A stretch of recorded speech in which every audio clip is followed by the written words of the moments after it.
திரளான கூட்ட ஜனங்கள் எங்கிருந்து வந்தாங்க அப்படின்னா இவங்க மிகுந்த உபத்திரவத்திலிருந்து வந்தவங்க அப்படின்னு சொல்லிட்டு அந்த மூப்பன் யோவானுக்கு சொல்றாரு.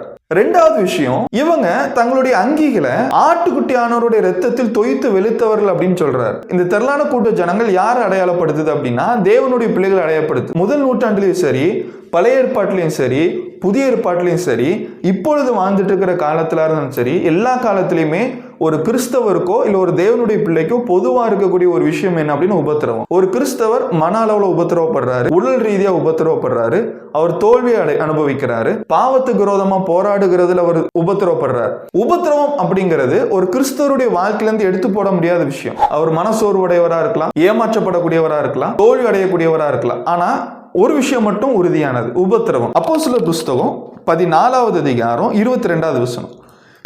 யோவான் பார்த்த திரளான ஜனங்கள் வெள்ளையங்கிகளை பிடித்திருந்தவங்க எங்கிருந்து வந்தவங்க அப்படின்னா மிகுந்த உபத்திரவத்திலிருந்து வந்தவங்க. மிகுந்த உபத்திரத்திலிருந்து வந்த இவங்க தங்களுடைய விசுவாசத்தையும் தேவனுடைய வார்த்தையின்படி நடக்கிறதையும் அவங்க விடல. இவங்க தங்களுடைய அங்கிகளை ஆண்டவரா இயேசு கிறிஸ்துவின் ரத்தத்தில் தோய்த்து வெளுத்தவர்கள் அப்படின்னா இவங்க இயேசுனுடைய வார்த்தை கீழ்ப்படிஞ்சதுனால இயேசுவின் ரத்தம் இவங்களை சுத்தப்படுத்தியது அப்படிங்கறத நம்ம புரிஞ்சுக்கணும். இப்படி உபத்திரவப்பட்டு வெற்றி பெறுகிற விசுவாசத்தை காத்துக்கொள்கிற ஒருவருக்கு தேவன் கொடுக்குற மிகப்பெரிய வாக்குறுதி என்ன அப்படின்னா அடுத்த வசனத்துல அதுக்கான பதில் இருக்கு.